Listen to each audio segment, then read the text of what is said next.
प्रतिरोध वाला लिख लिया।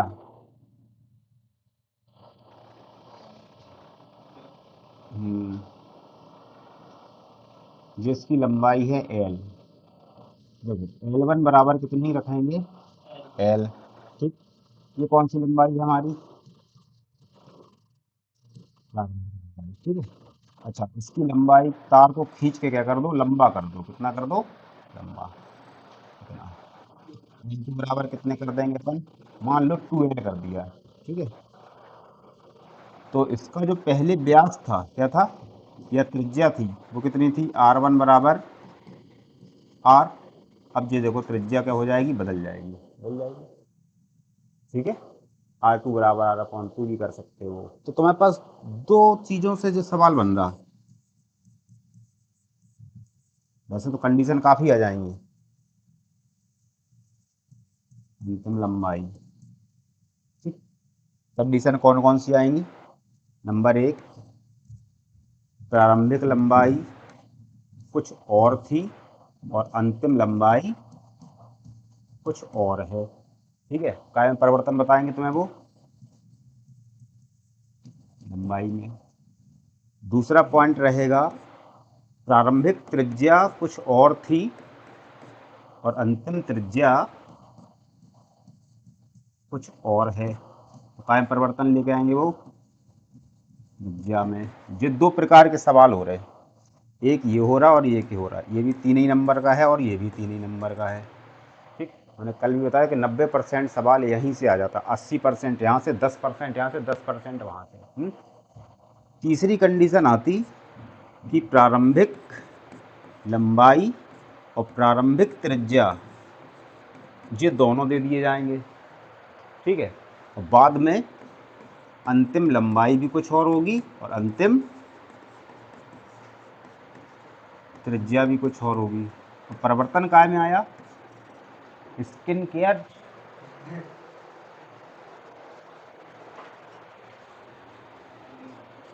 त्रिज्या में भी परिवर्तन है और काय में है, लंबाई में, समझ रहे।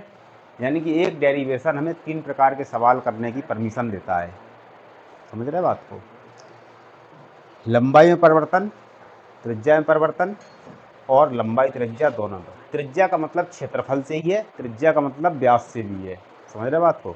तो चाहे तो तुम कह दो व्यास बदल गया तो वही बात है, या कह दो क्षेत्रफल बदल गया तो वही बात है, या कह दो त्रिज्या बदल गई तो भी बात तो वही है, समझ रहे। चाहे जैसा घुमा फिरा के दें भैया।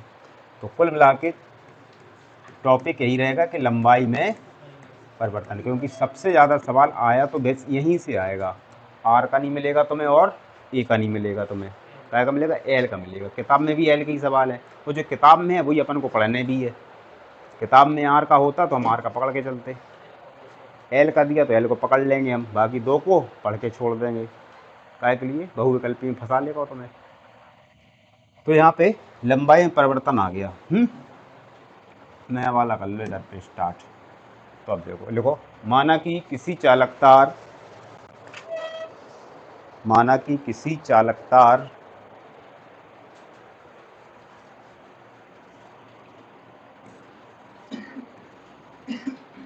की प्रारंभिक लंबाई L1, किसी चालक तार की प्रारंभिक लंबाई L1,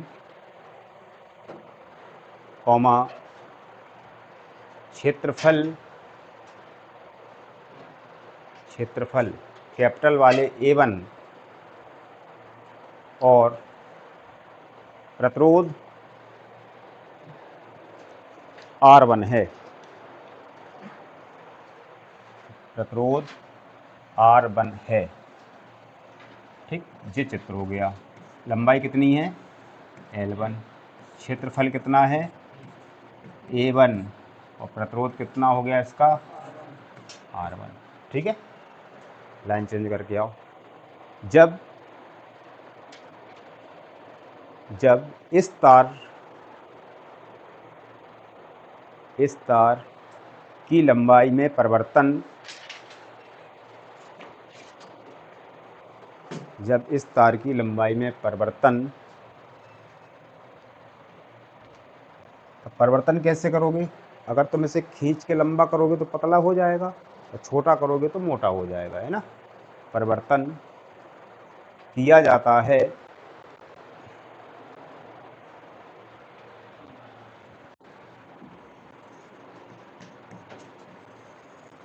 तब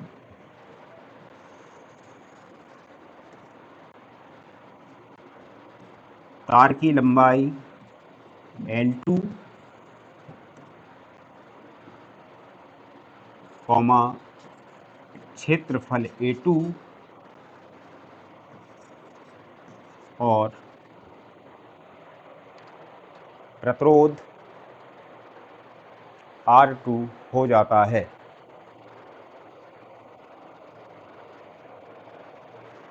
प्रतिरोध R2 हो जाता है। हो गए? अच्छा, ये समान ही पदार्थ का है। अगर ये तांबे का है तो ये भी तांबे का तो रहेगा, बदल थोड़ा ना जाएगा। और समान पदार्थ के लिए रॉ का मान नियत होता है, यानी कि एक पदार्थ के लिए, ठीक है। तार बदलेगा तब रॉ का मान बदलेगा। हो गए? चित्र बना लो। तो ये पहले का और ये बाद का।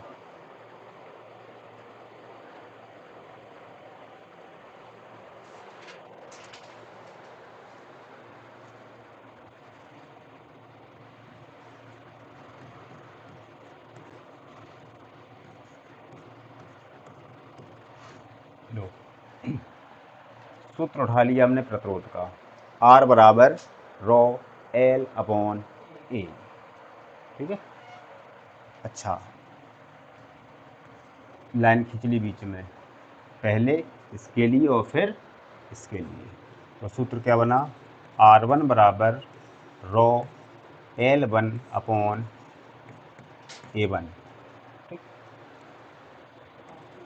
R2 बराबर रॉ L2 अपॉन A2। अब गौर से देखो, अगर यहाँ पे वो तुम्हें क्षेत्रफल में परिवर्तन दे, जैसे उसने क्षेत्रफल दे दिया, तो हम त्रिज्या के पदों में नहीं लाएंगे, ठीक है। तो क्षेत्रफल को ही लेके चले जाएंगे। और अगर कहीं उसे त्रिज्या दे दी तो इसको हम पाई आर स्क्वायर से त्रिज्या में बदल लेंगे। तो तुम्हें त्रिज्या ही देगा, क्षेत्रफल वो देगा ही नहीं ऐसे सवाल में, ठीक है। गिने चुने सवाल हैं ये। तो R1 बराबर raw L1 upon pi R1 square और R2 बराबर raw L2 upon pi R2 square. R1 इसकी त्रिज्या हो गई और R2 इसकी त्रिज्या हो गई, ठीक है। यानी जे हमारे क्या हो गए? R1 और जे हो गए हमारे R2, ठीक है। ये सूत्र हमारा बन गया। अब देखो, इसे हम लगा रहे हैं अनुपात में। क्या में लगा रहे हैं? अनुपात में।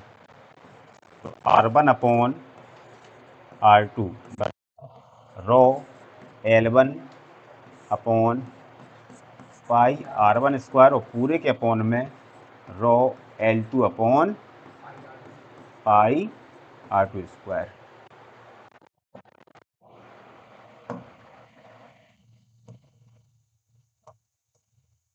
ठीक है। देखो, अब जे यहाँ जा रहे और जे यहाँ जा रहे, ठीक। तो पाई से तो पाई कटे, रॉ से तो रॉ कटे, क्या बचा? यही लिख लें आगे। चलो यहाँ लिख लो, R1 अपॉन R2 बराबर L1 अपॉन क्या आ गए? L2। देखो यही आ रहा नीचे, और जे R2 ऊपर गए, तो इनटू में R2 square upon R1 square. समझ गए? या R1 अपॉन R2 बराबर L1 अपॉन L2 और इंटू R2 अपॉन R1 का होल स्क्वायर। इसे बंद कर लो। एक टॉपिक तुम्हारा क्लियर हो गया इसमें। कौन सा वाला? नहीं ना, 3 नंबर,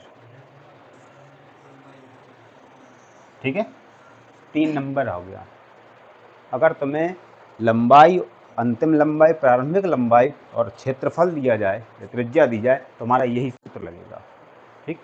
समझ रहे बात को? तो ये 3 नंबर यहाँ से हो जाता है, ये तुम्हारा क्लियर, ये वाला। L पता है, L2 R1 देंगे, R2 निकलवा देंगे, तो हल लग जाएगा। समझ रहे बात को? ये हो गया। अच्छा, अब बात आती है कि नंबर 1 और 2 क्या है।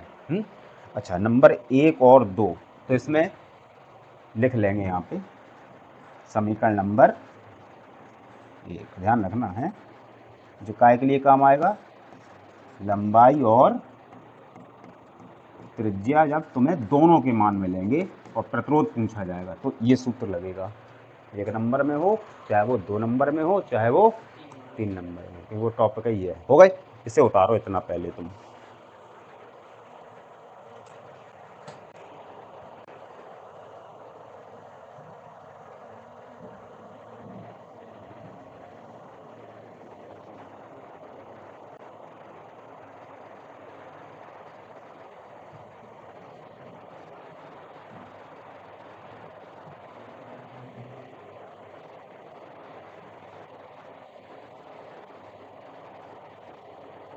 क्या उतार रहे, क्या कर रहे, जबरदस्ती प्रारंभ करते।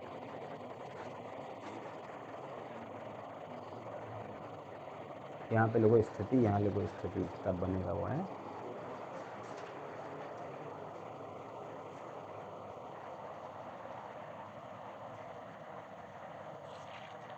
चाहे तार को खींच के लंबाई बढ़ाई जाए, चाहे फिर तार को पिघला के फिर से नया तार बनाया जाए।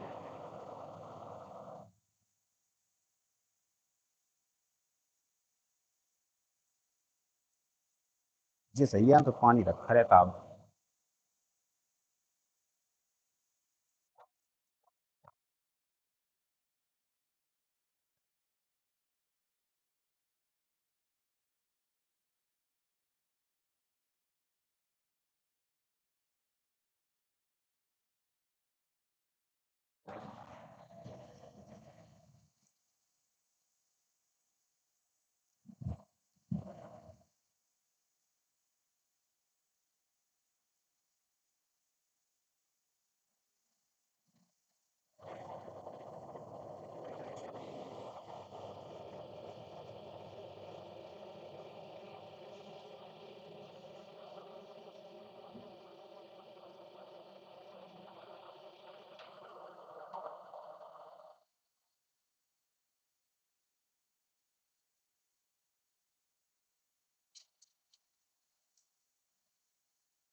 तो जब 3 नंबर में आएगा सवाल, तो ऐसे ही तुम्हें करना है वो सॉल्व यहाँ तक आके, और फिर यहाँ पे मान रखोगे तब आंसर आएगा, तब 3 मिलेंगे। अगर तुम डायरेक्ट सूत्र लगा दोगे अगली ही लाइन में आंसर आ जाएगा। समझ गए? तो 3 नंबर नहीं माने जाएंगे। समझ रहे? अरे यार तुम समझे नहीं, ये निकाल, हाँ ये यहाँ तक लाना पड़ेगा, फिर उसके बाद तुम मान रखोगे तब आएगा वो है, तब 3 मिलेंगे। अगर तुम सूत्र रख दोगे तो बहुविकल्पी और तिलक उत्तरी बन रहा है वो, यही मान रखो, अगली लाइन में आंसर पाओ। कल करके देखा नहीं था, कितना टाइम लगा था आने में। हो गए? अपन नंबर 1 और नंबर 2 पे जा रहे हैं। ठीक है, अब हमने एक समीकरण बना लिया, एक कौन सा वाला, R1 अपॉन R2 बराबर L1 upon L2 into R2 upon R1 का होल स्क्वायर। ये बन गया हमारा, एक बन गया जी। ठीक है, अब देखो इस पूरे सूत्र को, अब हमें केवल वो क्या देगा, लंबाई, या फिर पूरे में देगा त्रिज्या। या तो कहेगा लंबाई बदल दी गई, या कहेगा त्रिज्या बदल दी। वो तुमसे लंबाई के साथ त्रिज्या की बात नहीं करेगा, और त्रिज्या के साथ लंबाई की नहीं करेगा। आ रही बात समझ में? समझे? तो यहाँ पे अगर वो कहते कि केवल हम लंबाई, यानी कि पहले लंबाई इतनी थी अब इतनी हो गई, और इस सूत्र में है त्रिज्या, इस त्रिज्या को हटाना है, इस सूत्र से क्या करना है, हटाना है। और अगर वो त्रिज्या की बात करे, लंबाई की ना करे, तो इस सूत्र से एल हटाना है अब तुम्हें। समझ रहे बात को? वो कैसे होगा? अच्छा, जो हमारा तार था, तार का द्रव्यमान तो बदलेगा नहीं, क्योंकि वही मोटा था, उसे खींच के लंबा कर दिया, द्रव्यमान तो बराबर रहेगा दोनों स्थितियों में। तो यहाँ पे लिख देंगे अपन m1 बराबर m2, पतले वाले का भी, और अगर वो 500 ग्राम का तो वही 500 ग्राम तो रहेगा। तो m1 बराबर m2। अब यहाँ पे सूत्र लागू लो, द्रव्यमान बराबर आयतन इंटू घनत्व। क्या लगा देंगे, कौन सा सूत्र, हिंदी में लिखे दे रहे, द्रव्यमान बराबर आयतन इंटू, ये सूत्र लगा लो, ठीक है। तो द्रव्यमान बराबर आयतन इंटू घनत्व। तो यहाँ पे आयतन देखना आप गौर से, इसका आयतन कह रहे हैं हम क्या, V1 इंटू रॉ। रॉ क्यों कह रहे हैं, क्योंकि दोनों का घनत्व समान होगा, क्योंकि एक ही पदार्थ के हैं दोनों, ठीक है। बराबर V2 इंटू रॉ, ठीक। रॉ से रॉ तो कट ही रहे, काट दो। अच्छा, आयतन को तोड़ो तो कैसे टूटेगा, क्षेत्रफल इंटू लंबाई, ये तो आयतन बनेगा। दो भुजाएं इसमें आ गई और एक इसमें आ गई, बराबर A2 इंटू L2। इसको तोड़ दो त्रिज्या में, पाई R1 स्क्वायर इंटू L1 बराबर पाई R2 स्क्वायर इंटू L2। पाई से फिर पाई काट दो, ठीक है। तो यहाँ पे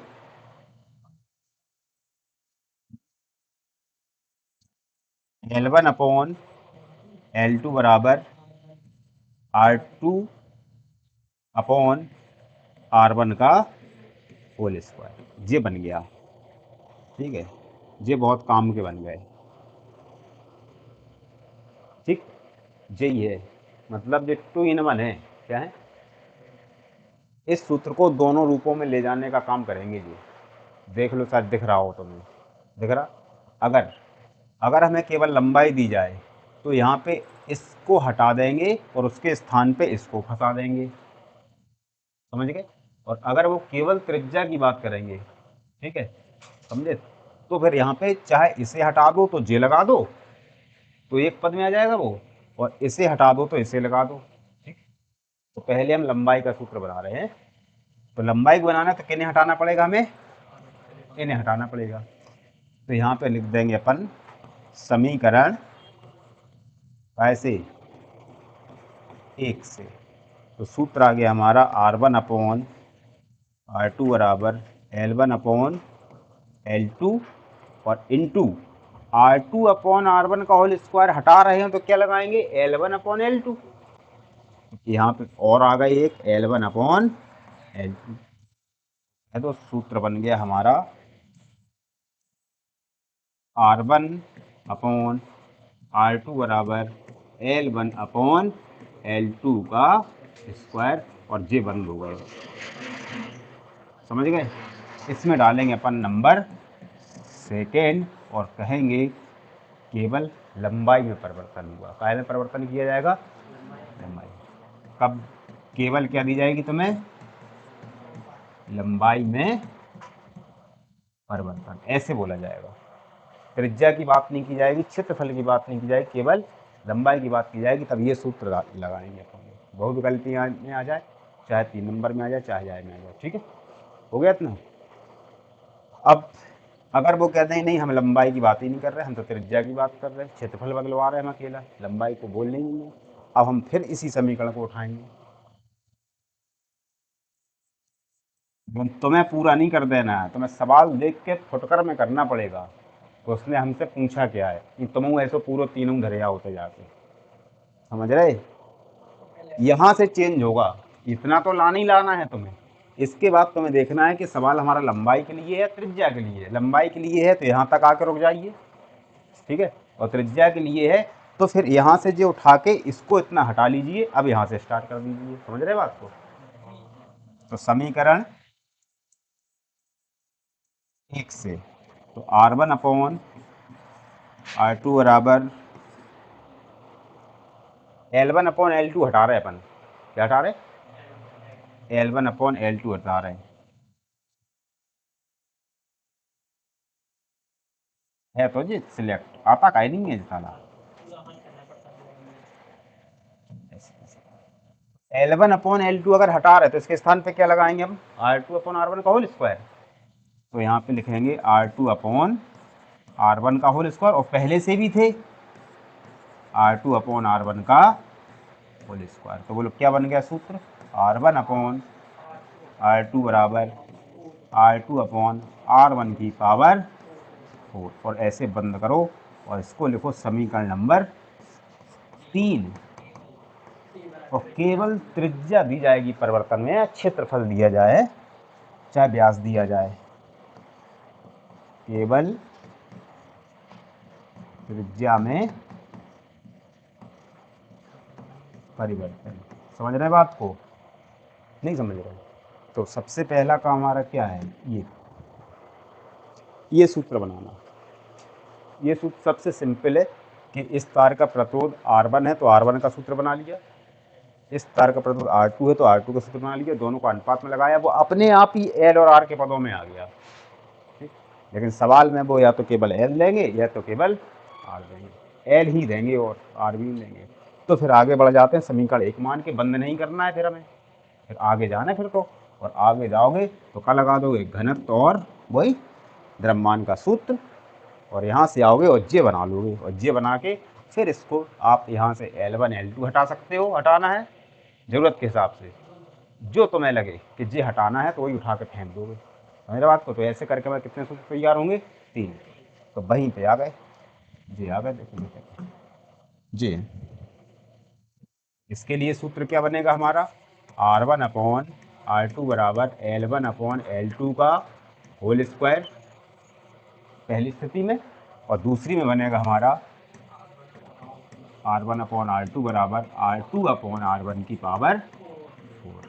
ठीक है, और इसके लिए सूत्र होता ही है हमारा R1 अपॉन R2 बराबर L1 अपॉन L2 और इंटू R2 अपॉन R1 का स्क्वायर। आई बात समझ में? तो सबसे ज़्यादा इसमें जी है इम्पोर्टेंट, जी। उसके बाद 80% यही है सवाल, अगर आया तो डेरिवेशन कभी नहीं आएगा, आएगा तो सीधा सवाल ही आएगा। ठीक है, और 10% जे हैं, बाकी 10% में जे ही हैं, जबकि 15 इन्हें कह लो, 5 इन्हें कह लो, 5 भी नहीं कह लो, इन्हें 1% कह लो अब। ठीक, हाँ बिल्कुल तो हटाएंगे नहीं हम, लेकिन 1% मतलब समझ रहे, क्योंकि इसे हम टोटल मिला के जे कह रहे हैं कि जो पेपर में आएगा नहीं तुम्हारे में, ऐसे करके काट सकते हो तुम इसे, लेकिन यहाँ तक आने के लिए इसे बनाना तो पड़ेगा ही, मेन तो यही है। समझे बात को? तो जो 3 स्थितियों के सवाल हैं, अब ये हम एक हाथ लगाएंगे तो तुम समझ जाओगे कि कैसे लगाने हैं, पहले डेरिवेशन करके ही लगाएंगे। और उतार डालो, कहाँ से उतारने हैं, इधर से उतारने हैं।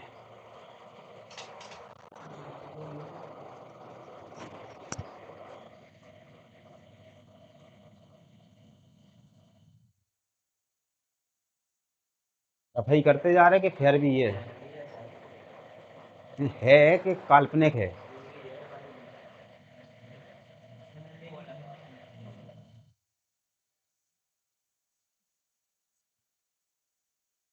ये बताओ आपस में क्यों एक दूसरे से पूछ लेते, तुम्हारे पास है तुम्हारे पास नहीं है,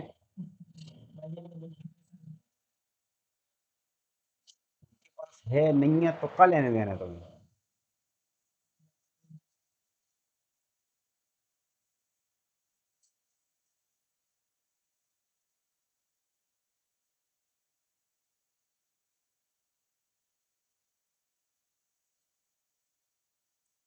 और ये ध्यान रखना, यहाँ पे जे सूत्र लगेगा है इधर, इतना सा, और इतना भूल गए तो फिर हो गया काम।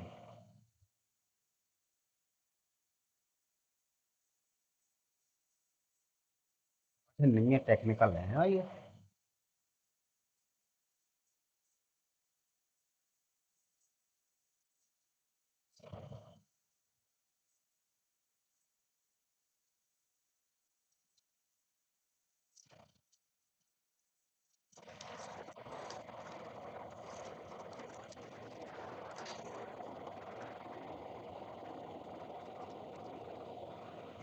कहाँ गया ये पार्ट?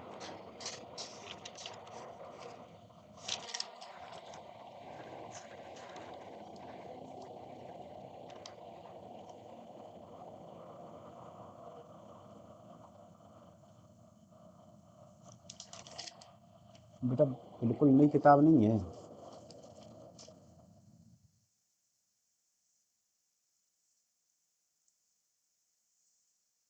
देखो 13वां बहुविकल्पी 2016,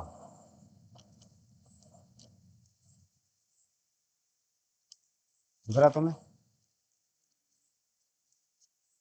दिख रहा? और एक जो है नीचे 15वां,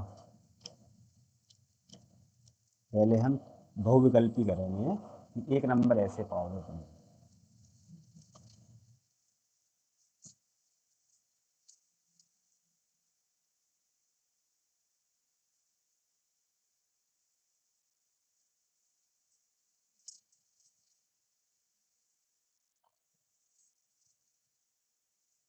तो व्हाट्सएप खुला था किसी का नहीं खुला?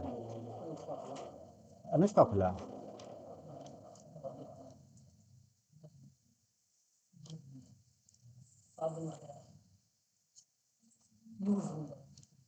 हो गए, उतर गए?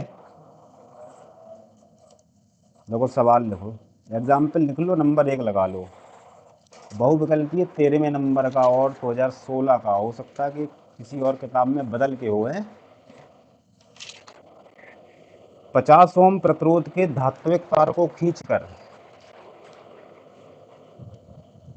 50 ओम 50 ओम के नहीं 50 ओम, हाँ 50 ओम के धात्विक तार को खींचकर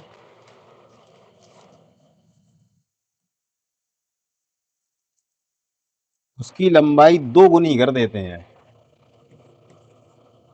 13वां है बहुविकल्पीय।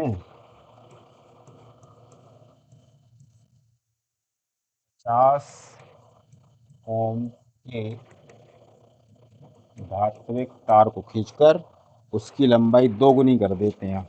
उसका नया प्रतिरोध है।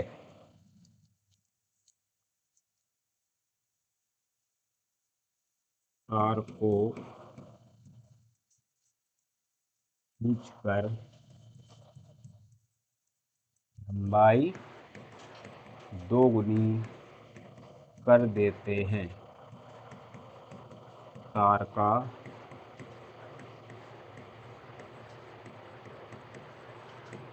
नया प्रतिरोध है। ऑप्शन देखो तुम। Number first 25, 50, 100, 200। 25, 50, 100 और 200। अब समझ रहे बात को भाई? यही किताब में सवाल है, अंकित में यही 3 नंबर में है, यही बहुविकल्पी है तो 1 नंबर में है। अब या तो आप तुक्का लगाइए, अक्कड़ बक्कड़, आंखें बंद करो, ऐसे चारू टुमरिया रखो और एक जगह रोक लो, है ना? या तो एक से तरीका है, या तो भाई तुम्हें पता होना चाहिए कितना आंसर आएगा। तो हमें अच्छे से पता है, केवल एक चीज दी गई हमें, लंबाई। क्या दी गई? लंबाई दी गई। ठीक, जे तो R1 का मान मिल गया, ठीक है, और जे देखो तार की लंबाई मिल गई हमें, अंतिम वाली मिल गई। तो वो जे कहना चाह रहे, एक तार है ऐसा, और इसकी L1 हो गई हमारी कितनी, L, और जब L2 की गया तो कितना हो गया जे, लंबा, तो L2 कितने हो गए, 2L, और कह दो R1 दे दिया है कितना ओम, 50 ओम, और R2 में मार दिया है क्वेश्चन मार्क। ठीक है, समझ गए? केवल लंबाई, समझ गए? तो सूत्र क्या है हमारा, R1 अपॉन R2 बराबर L1 अपॉन L2 का होल स्क्वायर। एक नंबर भी ऐसे मिलता फिजिक्स में, 50 अपॉन R2 बराबर L अपॉन 2L का होल, L से L गए 1/4, और 1/4 तो 50 चौको, और नए तार का प्रतिरोध कितना हो जाएगा, 200 में। या तो आप तीर का तुक्का लगाइए, नहीं तो अब चित्ता लगा दो, है ना? अच्छा, जिसने प्रतिरोध का सूत्र पढ़ा, देखो मिस्टेक कहाँ होगी, जिसने केवल प्रतिरोध का सूत्र पढ़ा, तो प्रतिरोध का सूत्र क्या है, R बराबर रो L अपॉन A।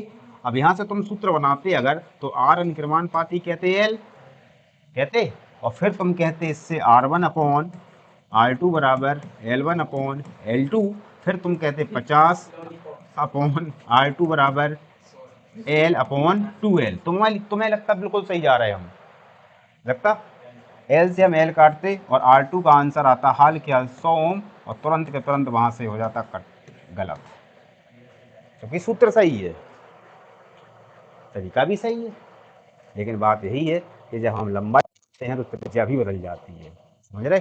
उसका प्रभाव दिखेगा यहाँ पे, है? तो 100 नहीं होगा, कितना हो जाएगा, 200।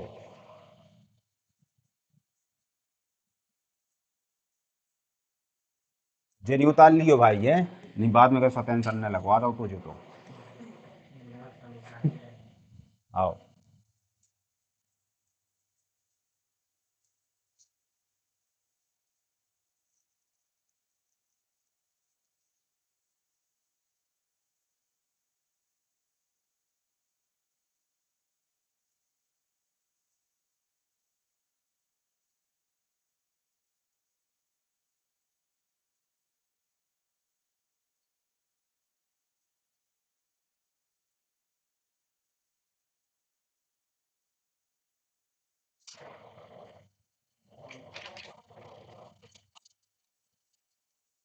समझ गए? अब देखो, यही सवाल अगर 3 नंबर में आए, अब प्रश्नावली में चलो, बता रहा हूँ तुम्हें।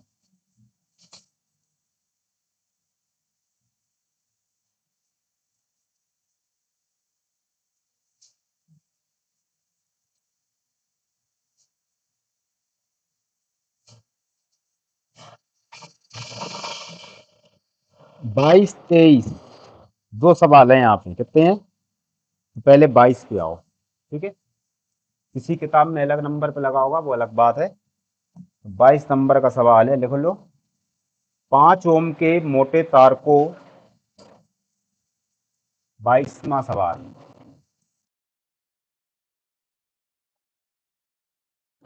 5 ओम के मोटे तार को एक पतले तार में खींचा जाता है।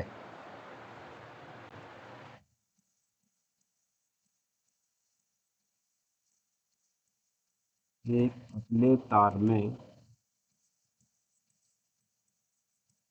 खींचा जाता है, जिससे इसकी लंबाई 3 गुनी हो जाती है।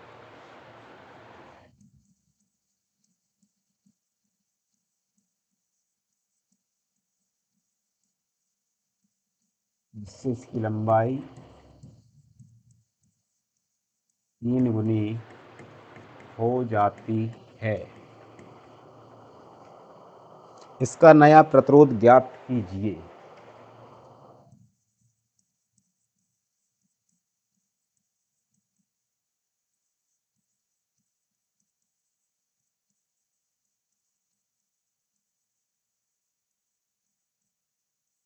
इसका नया प्रतिरोध ज्ञात कीजिए। वैसे तुम लोगों के पास एनसीईआरटी की किताबें होना जरूरी है बहुत, विज्ञान की खास करके। गणित की तो तुम लोग पढ़ते ही हो, एनसीईआरटी की, विज्ञान की।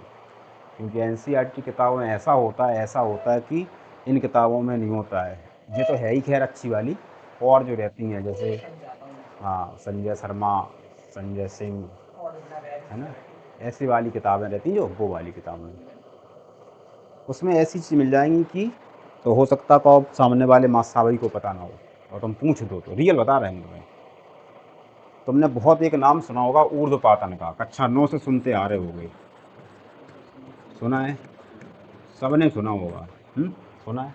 घटना भी पता होगी तुम्हें कि ऐसे ठोस पदार्थ जिन्हें गर्म करने पर वह बिना द्रव में बदले सीधे ही गैस अवस्था में बदल जाते हैं, उन्हें हम, उस घटना को ऊर्ध्वपातन कहते हैं, वरना गलन कहते हैं। यही बात है ना।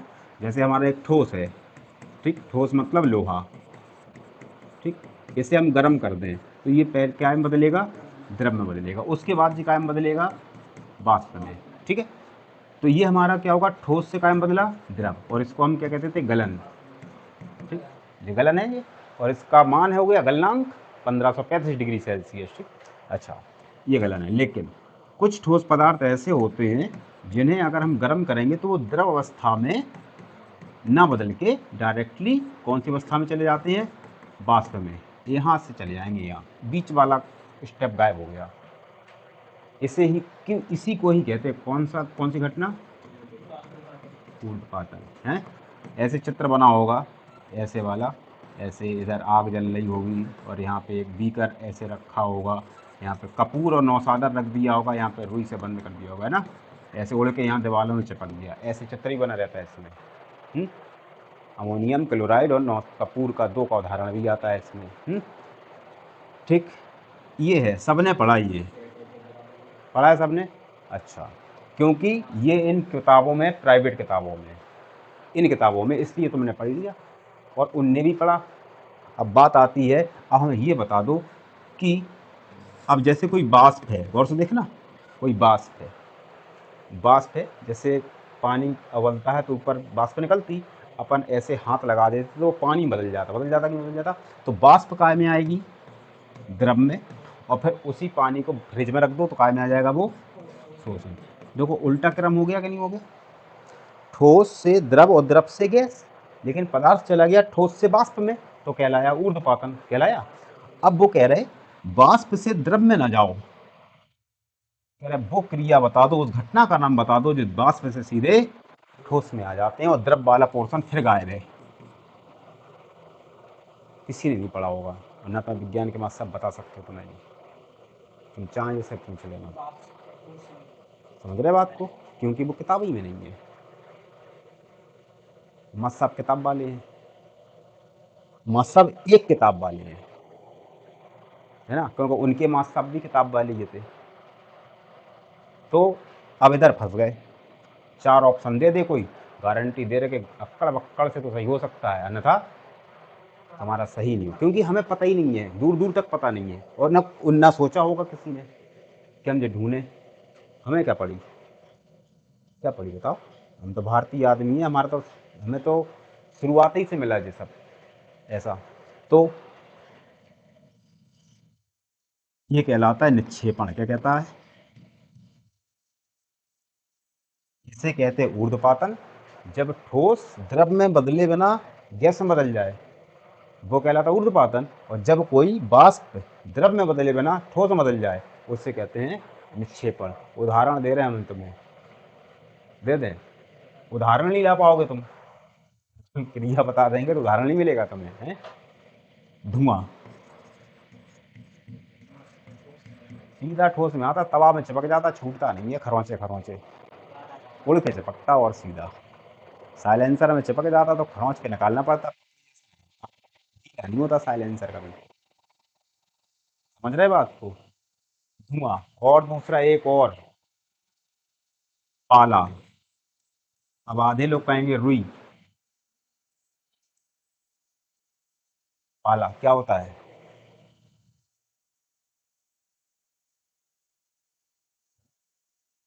आराम से खोप लेगा, तुम्हें नहीं पता पाला क्या होता है। रुई कह दी, देखो रुई, पाला भाई, बताओ पाला कैसे कहते हैं, नहीं पता, नहीं जानते। पाला देखो ऐसा था, अभी सर्दियों में, हाँ वो पालना होता, हम कौन जानते, हम जानते ही नहीं है हम पालना क्या होता, वो तो हम पालना ही नहीं जानते ना, हमने देखा ही होगा पालना, मतलब हद की बात होती है। अगर जिसका ब्याह नहीं होता बेटा वो बारातें कर चुका होता है पहले से बहुत सारी।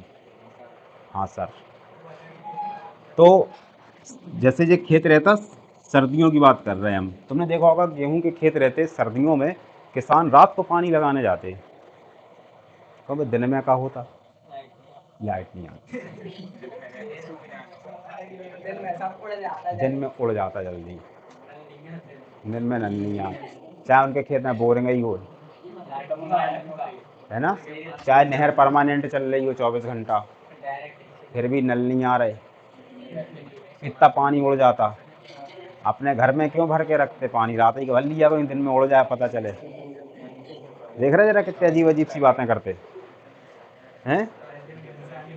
ऐसा रहता कि रात को टेम्परेचर जो होता है वो देहात वाले एरिया में वो 0 डिग्री सेल्सियस पे आ जाता है, यहीं ललितपुर में भी आ जाता, हर जगह आ जाता, हाईवे के किनारे, 4 लाइन के किनारे, ठीक है। 0 डिग्री सेल्सियस मतलब होता है पानी का, जल का हिमांक, यानी ठोस बदल जाएगा। तो जो जलवाष्प हमारी होती है, क्या होती है, जलवाष्प, गौर से देखना जी, जलवाष्प हमारी जो होती है वो क्या होती है, कौन से रूप में होती है, वो गैस के रूप में। ठीक, यही तो भाप का मतलब क्या है। ये भाप के रूप में। इस कपड़ा सूखता तो वाष्प के रूप में तो जाता, सूखता है, कैसे सूखेगा, वाष्पीकरण की प्रक्रिया है वो गैस अवस्था में है। जब 0 डिग्री सेल्सियस पे आता है और जो तुम्हारा जो पेड़ लगा होता है, ये छोटी छोटी जो पत्तियां होते हैं इसमें हैं, तने होते, बहुत बारीक होते गेहूं में, तो ये जो वाष्प आती है वो वाष्प यहाँ पे आती है और यहाँ से जैसे ही यहाँ पे संपर्क में आती है, द्रव में नहीं बदलती है, डायरेक्ट ठोस में बदल जाती है, बर्फ में परिवर्तित, क्या परिवर्तित हो जाती है, बर्फ में। तो ये बर्फ़ बन जाती है, क्या बन जाती है, बर्फ़। पानी नहीं बनता है, बर्फ़ बन जाती है। और बर्फ़ बन जाती है तो इसके जो अंदर जो रंध्र हैं, पतले पतले जैसे बारीक केस नलियाँ हैं, वो सारे के सारे क्या हो जाते हैं, ब्लॉक। कैसे हो जाते, बर्फ़ से। समझ लो, तो पूरे पेड़ में क्या हो जाती है, बर्फ़ हो जाती है। तो अब ये पूरे पेड़ में अगर बर्फ़ हो गई तो समझ लो नीचे से ऊपर का कनेक्शन ख़त्म हो गया। ये पेड़ दूसरे दिन ही ख़त्म हो जाएगा धूप निकलते ही साथ। तो क्या करते हैं किसान, रात में जाते 8-9 बजे, 8-9 बजे गए और जाके पूरे खेत को पानी से भर दिया। क्या कर दिया, पूरे खेत को पानी से भर दिया। अब शर्त ये है कि जब तक पूरे खेत का पानी नहीं जमेगा, जब तक उस पेड़ का पानी नहीं जमेगा। मेरे बात को ऊष्मा का स्थानांतरण होगा, या तो पूरा जमेगा तो पूरा खेत जमेगा, तभी पेड़ का पानी जमेगा। ऐसे ही तो होगा। ऐसा तो नहीं है कि बर्तन में अपन पानी रख दें, आधा जम जाए आधा ना जम जाए, फिर कह दो तुम या तो अंधेरे में हो तो आपको तुम कुछ भी कह सकत, तो वहाँ सेंस तो अलग प्रकार को चलते ही कैसे हैं, कहो। या तुम ये कह दो जो फ्रिज के ढक्कन की तरफ हटवा दो, है ना? तो ऐसा नहीं, या तो जमेगा तो पूरा ही जमेगा, नहीं तो नहीं जमेगा। इसलिए नहीं जाते कि रात को लाइट नहीं आती, कि उनका कनेक्शन नहीं होता है, कि नल नहीं आते, उधर नल लगे, बताओ बताओ ना, खेतों में नल लगे आती। तो इसको अपन लोग कहते, तो पेड़ की इन नलियों में, समझ रहे, पूरे में बर्फ का जम जाना, इसको हम कहते हैं पाला। रुई कहते, इतने बड़े हो गए जी, मैं कौन पता रुई काय में भरी जाती, बत्ती बनाई जाती रुई की, पाला नहीं, इसे कहते पाला।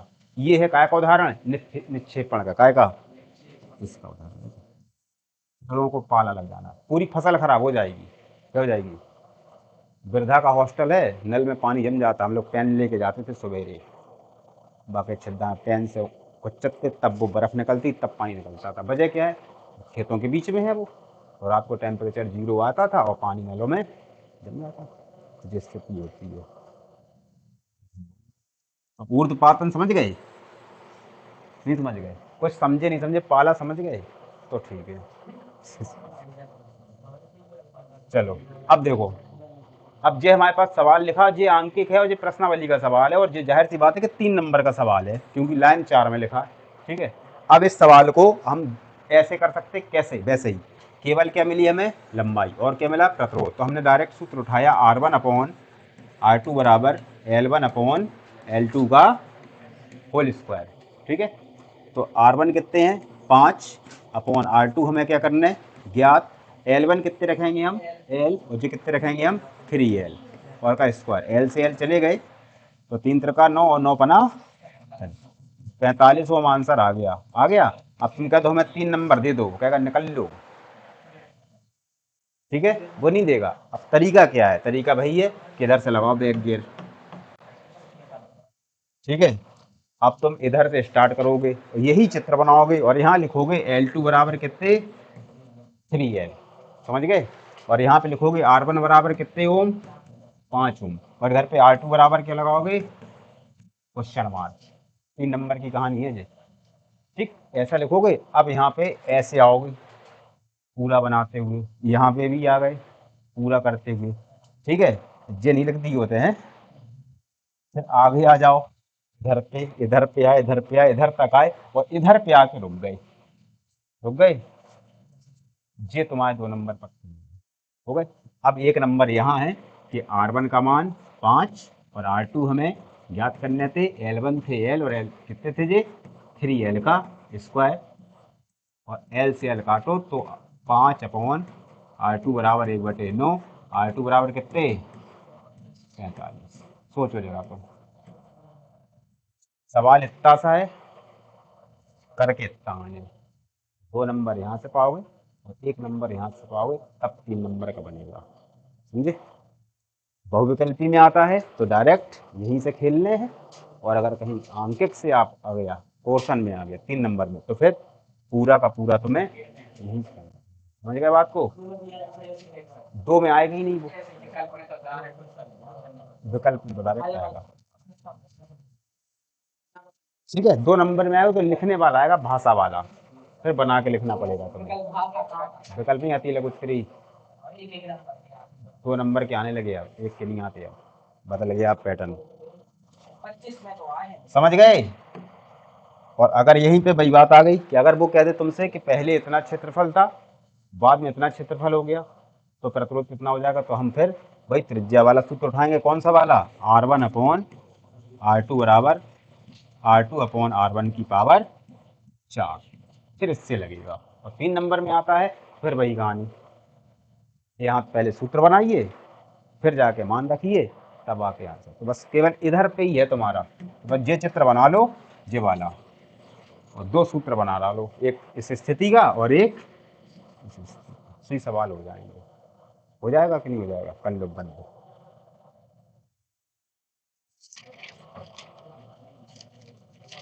कल देखें, खत्म हो जाए तो कल खत्म करवा ही देंगे इसको।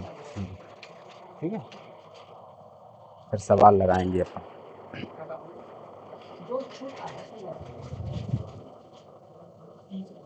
कह रहा छोटा है ये।